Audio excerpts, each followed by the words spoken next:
All right, it's the Brian Hornback Experience, episode 204. And, well, not in the Old Forge Distillery podcast studio. We're out here in New Harvest Park. Actually, this is one of the early voting sites starting on April the 15th through the 30th. And out here with a guy you might recognize, Brent Gibson. Brent, how are you? Doing great. This is a beautiful day today. It is a beautiful day, and the wind is not as bad as it was with Oster the other day. But anyway. So you might recognize Brent because there's signs all over town that's got Brent on it, running for sheriff of Sorry about that. Knox County. That's all right. And then for all you VFLs out there, you might recognize him from having played football on the line back in the Peyton Manning and T era, right? So it was, so I got there in 92, Heath Schuler. Okay. And then Jerry Cole quit Oh, wow. after his injury, and then Peyton Manning. So, Wow. I graduated in 96. It was my last year of football. So Very good. Peyton's junior year. So anyway, while we're talking about Peyton, I already told you, I don't ever do this thing with notes, but I already told Brent there was about three things I wanted to talk about. One is a longtime friend of mine, Karen Cutcliffe, David's wife, announced yesterday or today, I guess. Karen posted on Facebook yesterday. I guess it was in the news today that he's officially retiring. Great guy, was on the Johnny Majors staff, which everybody knows I'm a big Johnny Majors fan. But he also came along with Fulmer, and was Fulmer's offensive coordinator, quarterback coach, led Peyton. And my favorite Manning is Eli. Eli was with David down at Ole Miss. Yeah. Yes, that's a point of contention in my household because my wife and my oldest son love Peyton, and I like Eli because, Eli, when he was in college, got in a little trouble over a beer. Something like that. Yeah. But anyway, and then, of course, David came back for about a season, and then he went to Duke, and he's been helping the SEC commissioner, and he's retired. So just give us a little story about David. So David Cutcliffe, Coach Cut was, as he was affectionately known. Yep. But Coach Cut was he was my actual recruiting coordinating coach. So every coach has a different district. And obviously, he recruited Heath Schuler from over there in Western North Carolina. So Coach Cutcliffe was the one that came to the high school football games. He was the one that, showed up and met my parents for the first time. And, he's the guy that I talked to on a weekly basis because there was only allowed one phone call a week. And he was the guy that would call and make sure. And back when I played, we didn't have cell phones. So you were next to your phone waiting for those calls in the evening after dinner time, because that's when, after practice and after everything settled down, that was the only time you really could talk to anybody because the no cell phones. But Coach Cut was, he was a pleasure to play for. He treated me, the guy was an excellent mentor and coach, but he treated me and all the other guys like family. And, he had a special relationship with all of his position players, but he really took care of the offensive line because we were one of those special niche groups that he really needed us to play well so his guy could play well. So he really encouraged Peyton and all the other quarterbacks in the room to really take care of their offensive linemen, and they did. And Coach Cut, man, he's super smart football guy, but he met his match when he coached Peyton. And then I think he didn't have enough of the Manning brothers, and then went down to Ole Miss and did a real good job with his younger brother, man. I tell you what, it's a special family, the Manning family anyway. Well, and I was reading the article in today's paper, and that's the only shared SEC West title was when Cut was down there at Ole Miss, and I think that was in 2003. If I remember, it was a Mike Strange article in the paper today. And then Duke credits him with bringing them out of the bringing them kind of out of the bottom of the barrel and making them competitive. So anyway, good guy, great kids, great family too. Great kids. My oldest one and their two oldest ones were friends growing up in elementary school, and then of course they went to Ole Miss, and we met Marcus, which is part of their family, and then of course The younger one was conceived and born in Oxford, so that's a whole new story. But so while we're on that, we might as well tell the one thing.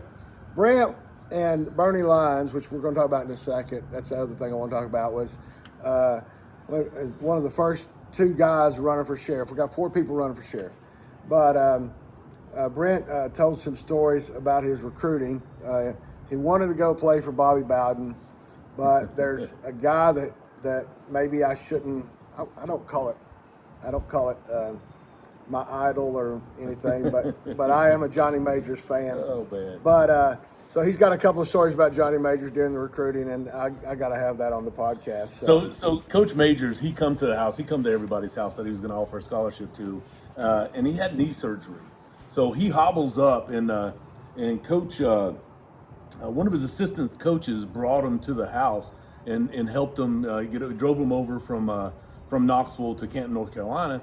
And Coach Majors gets to the house, and we're eating dinner. Mom's got beef stew that night, which was weekly we could count on. We had certain meals on certain days, and he happened to show up on my favorite meal, and we had beef stew, and it always came with cornbread. And my mom and 2 boys, she was raising 2 boys in the house, and we had gallons upon gallons of milk, as if you cannot imagine. But Coach Majors was such a good people person. My mom fell in love with him that night when he sat down at the dinner table with us, ate that beef stew, and then crumbled up his cornbread in that milk and ate it with a spoon. Bobby Bowden didn't really have a chance after that. So Coach Majors, a really players coach. He was a people person, and the good thing about him too is he really let his assistant coaches shine. Coach Former and Coach Cutt and all those defensive coaches we had back then, Larry Lacewell and Coach Chavis and all the guys that really made Tennessee and put Tennessee on the map. Coach Majors had a lot to do with that. And I love Coach Former. And Coach Former's to this day still one of the best people that ever happened to me. Helped me through adversities during college and pushed me to be a better person and a better man, and eventually becoming a good husband and a good father. And I had great role models like Coach Cutt, Coach Chavis, Coach Former, all those guys pushing us in the right direction my whole college career. And most of the time I was stubborn enough not to listen, but every now and again a little bit came through. So I really appreciate those guys, and I consider myself real lucky to be around some top-notch men like they were. Well, and if Coach Majors hadn't been, if he hadn't been a little paranoid after his heart surgery, if he'd have stayed out a little bit longer, he might would have lasted the complete season. Who knows? But anyway, I remember so we went down to South Carolina and lost to South Carolina. Yep. And Mose Phillips, one of my really good friends, had an unbelievable touchdown run that game where he eluded probably 20 tackles. I don't know how many it was for sure.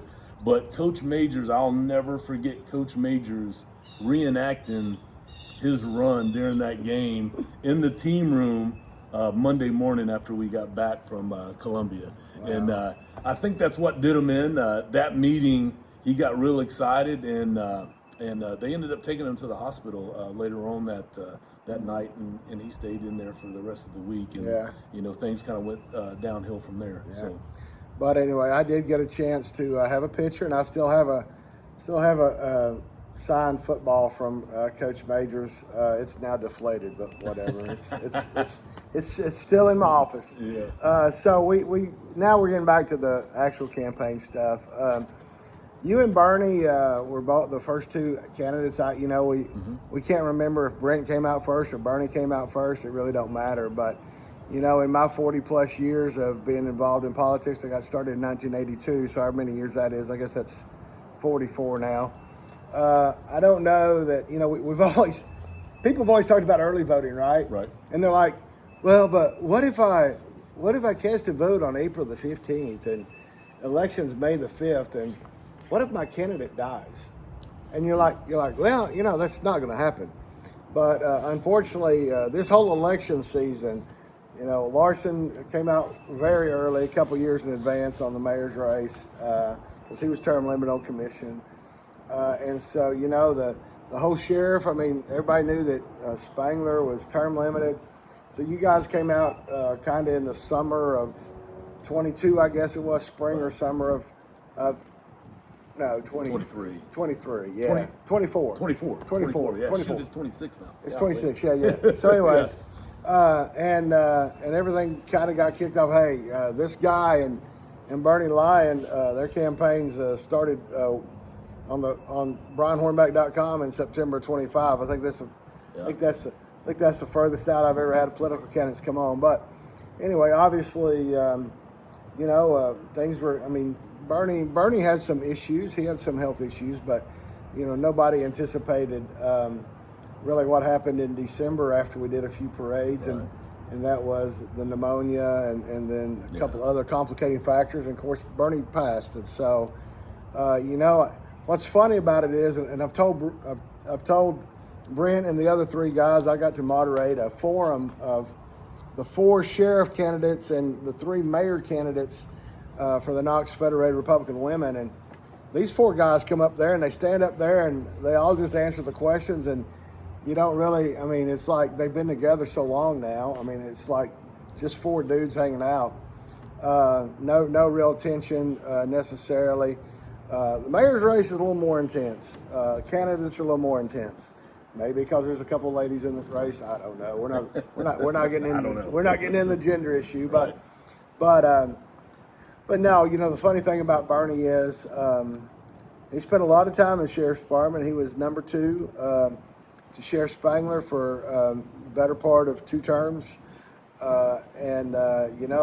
Even if people didn't really like him, they didn't have anything bad to say about him, and he treated everybody fairly. I mean, the first 4 years of the Spangler administration, there probably wasn't reason for Bernie to necessarily be nice to me, but he was. And so, that's one thing I wrote about Bernie after he passed was that, whether he agreed with me or not, he respected what I hope most people respect, and that's the fact that, you got a First Amendment right to say what you want.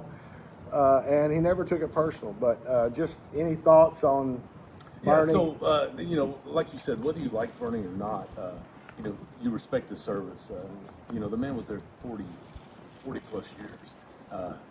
Showed up when he was sick. He showed up when he was sick. So I've known him, since I've been a cop, he was there. Right. And he's always been there, and him and his brother were, kind of in charge when I came in. So, it was one of those things where they were kind of at the top of the ladder when I got there already, and I worked real hard to get to where I was at, and and they always helped me along the way.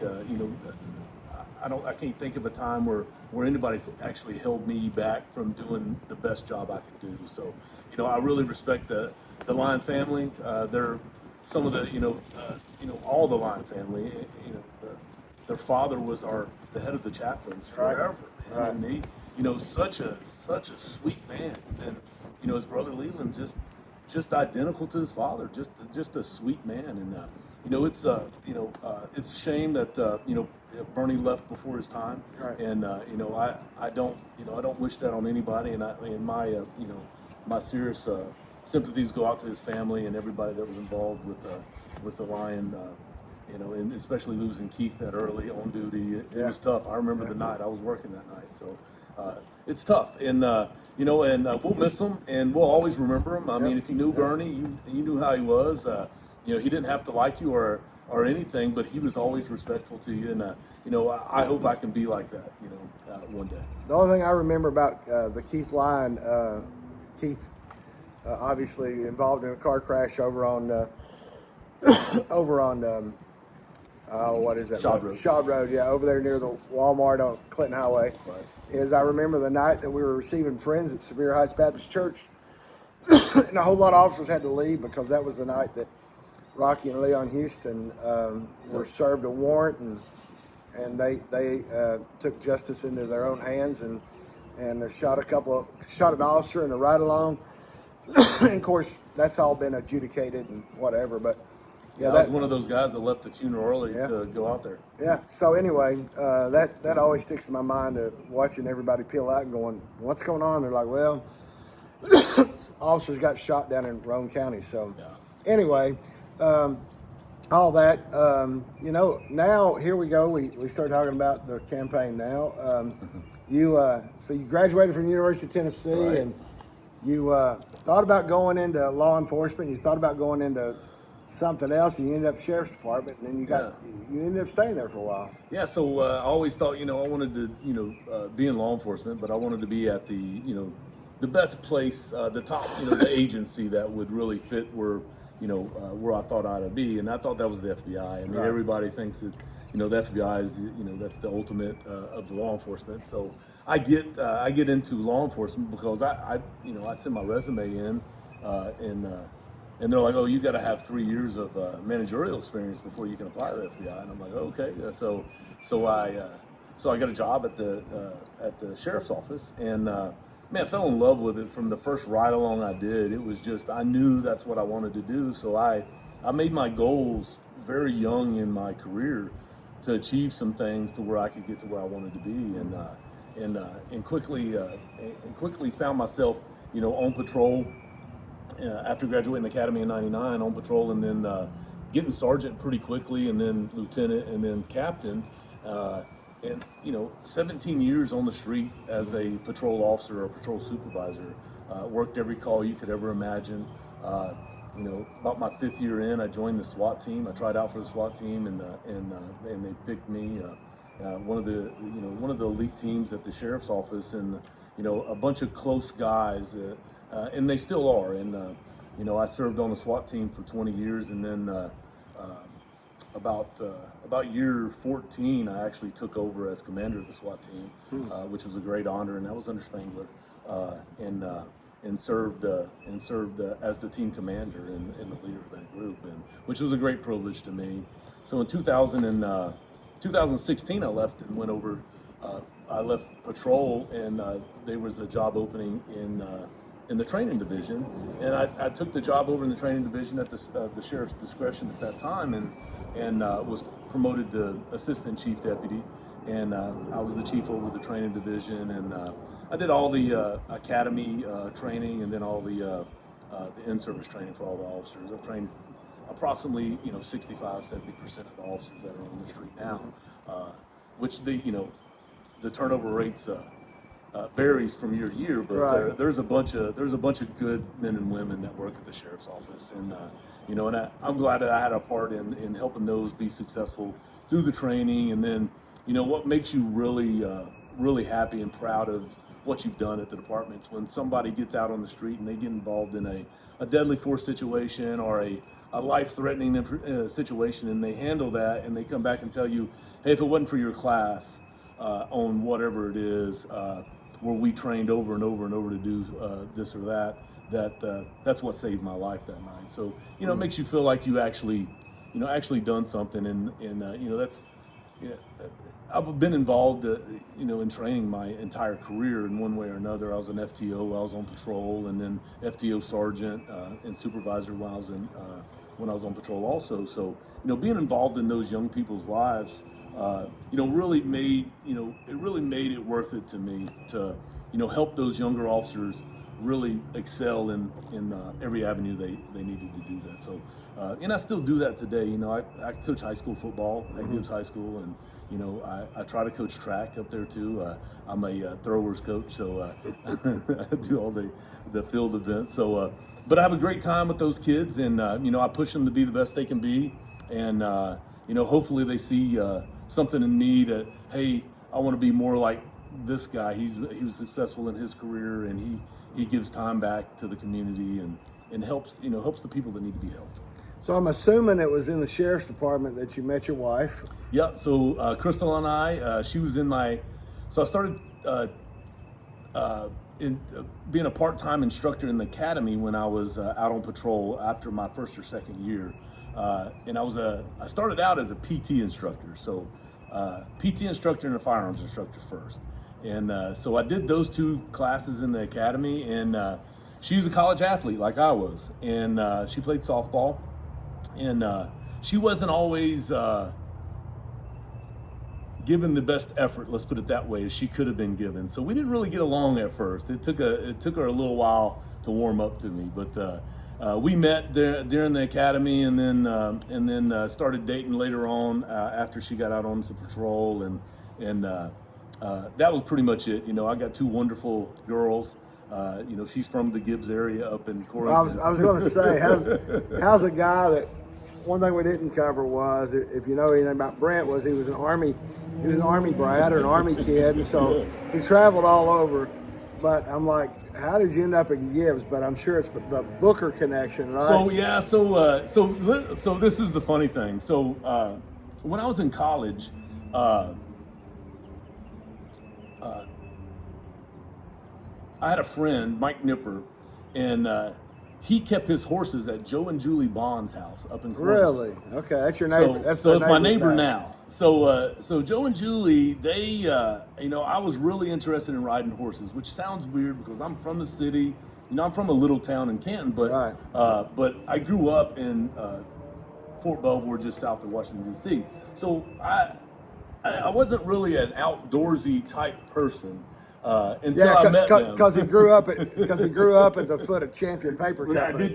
So if you've ever been to Canton, North Carolina, it's not a great smell. But anyway, smells like money is what they said. But they've closed it down since. But so I met Joe and Julie Bond, and they live in Gibbs. They live right down next to the high school, and it just so happens that 30 years later, I'm looking for some land so we can build a house after I got, and my wife has always pushed me to live in Gibbs. And when I was in college, I was thinking, man, I don't want to live way out here, dude. It's so far from the city.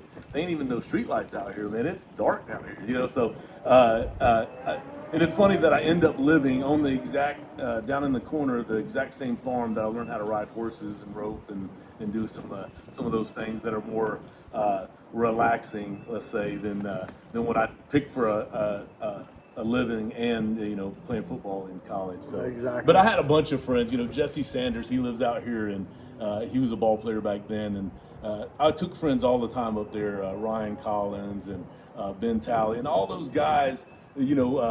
I'm like, you got to come see this place. It's the greatest thing in the world. They got horses in their yard, So it was different for me, but we had a blast. And, that's cool. Yeah, so it's very fortunate, and I'm very grateful for Joe and Julie, giving me the opportunity to buy some land there and building my forever home. Yeah, that's awesome. Yeah. So, how's the going from college athlete to political candidate? College athlete to law enforcement to now a political candidate. How's that transition? So the team aspect of college football and then the team aspect of law enforcement are similar, very similar, and almost identical to each other. So it wasn't hard for that. I was used to being around people that held other people accountable. Right. And that's what, Coach Fulmer and Coach Majors, those guys held us accountable for what we did and how we performed. So it's no different in law enforcement. You had people that held you accountable and everybody was a team. At the end of the day, we can be mad at each other, but we're not going to let anybody else be mad at us. So that's the way I wish the Republican Party could be. But that's true. Go ahead. So being in politics now for the last couple of years, so I would love to say that I'm a long-time politician, but I'm not. No, you're not. You're still a rookie. I am a far from it, and I don't know that it's been that fun. The good thing about it is I've met a lot of good people, and I've got to understand how things work now. I kept my head down for 25 years while I was at the sheriff's office, trying to do my job to the best of my ability.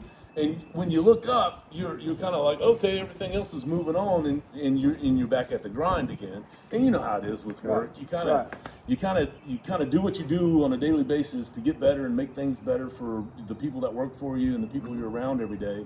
And you don't really take time to smell the roses and what's going on.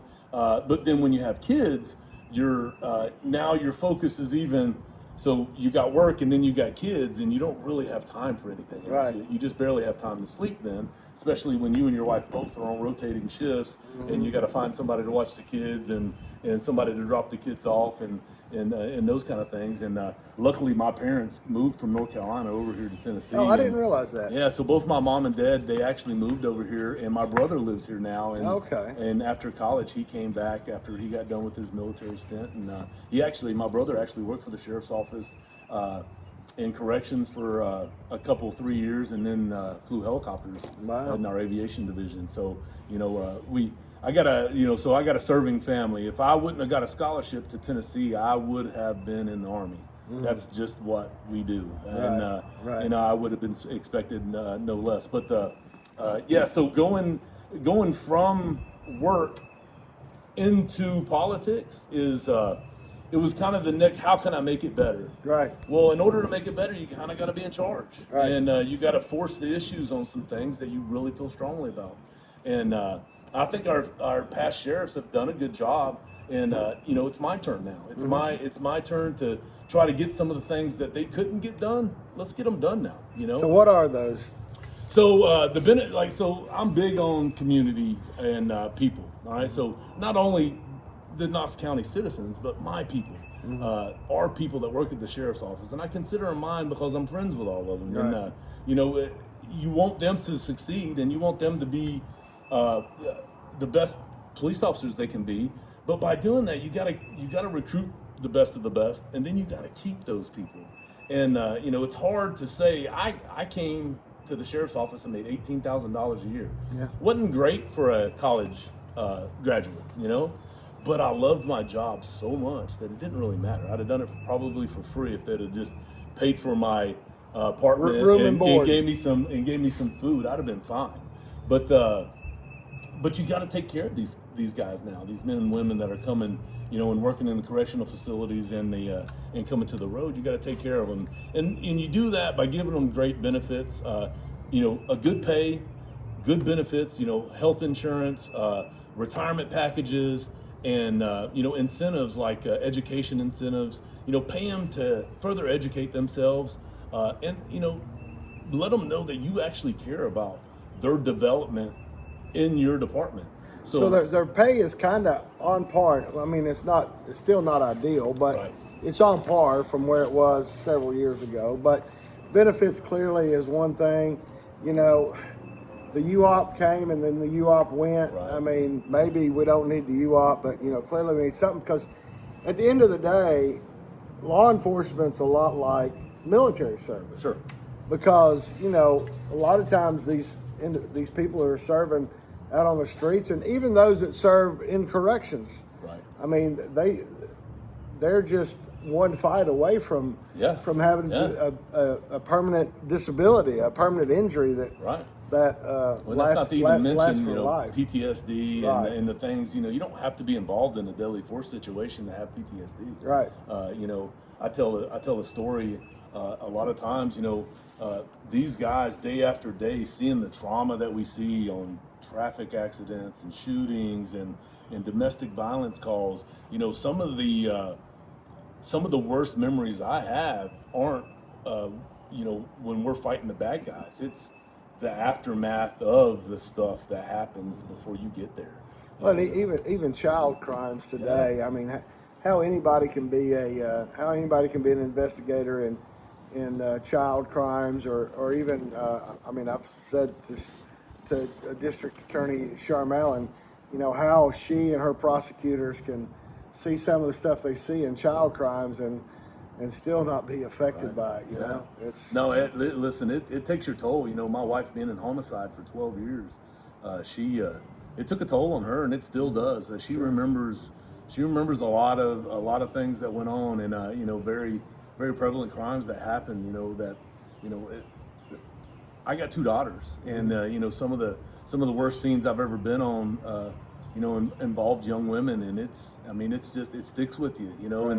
and it makes you that much more of a protector, and I'm already that guy that's the alpha male and already hard enough to get along with, because I hold people accountable for their actions on a daily basis, but then to go home and love on your kids is it's something special, and we all do that. I mean, Right. listen, we're all just big teddy bears on the inside, and I work with a bunch of tough, gruff guys that don't give anybody any slack, and until they get home and they pick up their child. Right. And we're all human. And you worked in school security for a little while, right? The last year, yes. And so one of the issues that's come out in the last day or two is a breach in protocol. It was a breach in security yesterday. Now I've read the defense attorney's issue of a breach in visitor protocol, and that is where a 2014 graduate of Hardin Valley Academy, while he's here on spring break from Auburn University, and that's, I mean, you got to question jokingly. You got to question anybody that would go. Only you would bring. You got to question anybody that would go to Auburn, but well, sorry. I'm a Charles Barkley fan. So, sorry, I did like the round mound of rebound when he was there, but Governor Lee, no offense, I know you graduated from the University of Auburn, but obviously you had a situation where he ended up getting into Hardin Valley Elementary, got into Hardin Valley Academy. Did not get in the middle school, but I know through the numerous ad nauseum events where you and your three opponents have been, school security's been talked about. So just kind of, you know. So it just enforces what's going on. It just enforces what I've been saying is we have to have a better relationship with all of our neighboring partners, not only the federal agencies. But you know, Knox County School Security, man, they do a great job.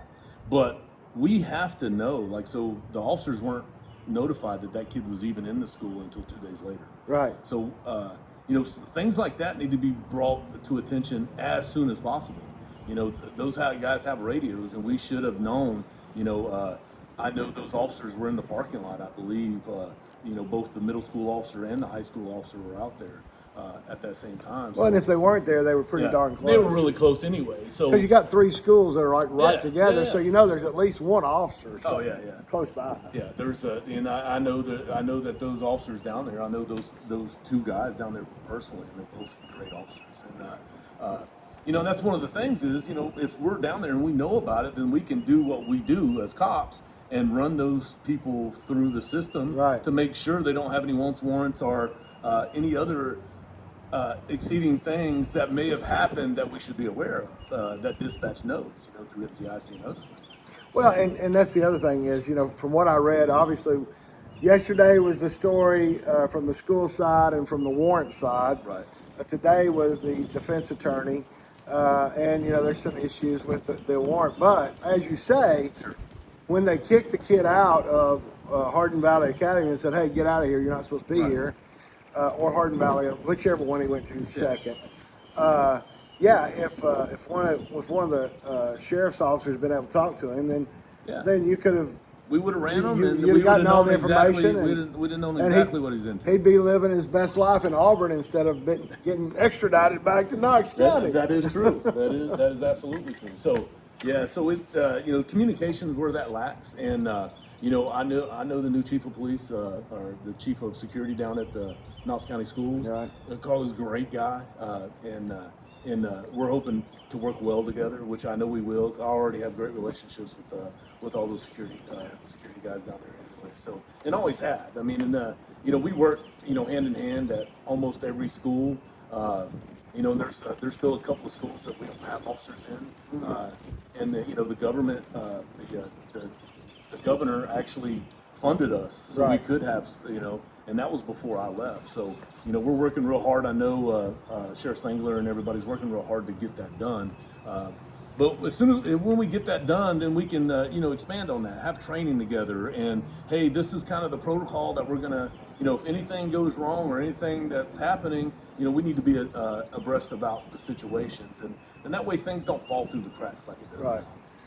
Any other issues? I mean, I know we talked about benefits, we talked about school security, and we've all talked about 287G. But so I would like to clear some things up. Let's do it. On 287G, there's some rumors out there that I don't want the federal government here or whatever. That's absolutely not the case. What I want is to take full advantage of what the federal government offers, and that's to be on the task force plan. Right. So the task force plan allows us to do the same things as those federal immigration officers do. The ICE officers have a tough enough time anyway. If we can pick up some of that slack by not having to jump through some of the hoops when we run into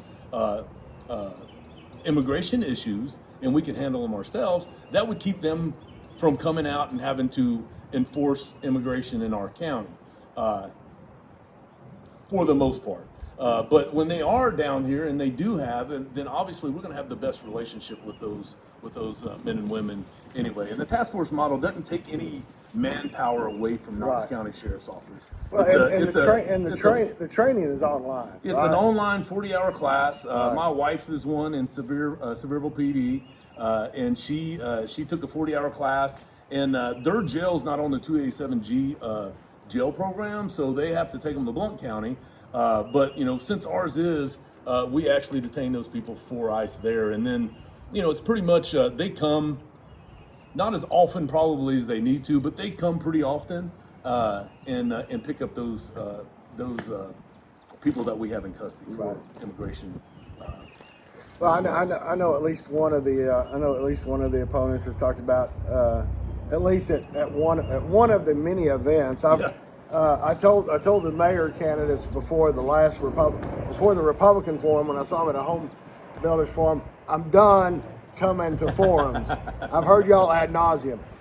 The sheriff's guys, I said at Three Rivers Republic Club, this is y'all's last one, okay? I've heard y'all enough, but yeah, I do know that one of the candidates has made reference to sending them to training, but it's a training that can be done in-house, right, in front of a computer. Or it doesn't take them away from the real job, which is being police, being the sheriff's deputy on the street. Right. So, if there's an issue, they can go break away from whatever they're doing and go and handle that issue. And they're federally trained. Whether or not we have the fingerprint machines in the field or not, you can still do that as long as you have some reasonable suspicion and some things like that. So it's a worthwhile thing. And then the government actually funds us back. Right. Not only for those task force officers, but they provide cars and equipment and actually money. So the support from the feds is very welcomed, especially in an economy like we have today, when we haven't added a new officer to the street since I've worked there. Right. We got less officers now than we did 28 years ago in 1999 when I was hired. So that federal money could free up money to provide for benefits. You could have to absolutely reappropriate some of that money, Right. but it would buy well-needed extra cars and things like that, so we can keep a good inventory of the things that we actually need to serve the citizens of Knox County. So that's the task force model. When you hear about the task force model, that's the task force model. Yeah. Well, we've gone almost 40 minutes, so I'm gonna give you. I made you talk about cut. I made you talk about majors. I made you talk Those are about the fun starting line. stories, Yeah. But anyway, I'm going to give you the last word to go ahead and ask everybody that's watching the Brian Hornback Experience. Just as a reminder, I've said this on the last couple of experiences. Election Day is May the 5th. That's Cinco de Mayo. So be sure you vote before you drink your margaritas, or just go early vote April 15th through the 30th. Right. They've added a couple of more early vote sites. We happen to be under the shed here at New Harvest Park. This is the one for Northeast Knox County. I think Gibbs is going to be open back up at Ruatan Park. Ruatan Park, yep. Halls is no longer at the athletic field. It's now across the street at the church across from the Hall Senior Center. But downtown West still big. Farragut's going to be.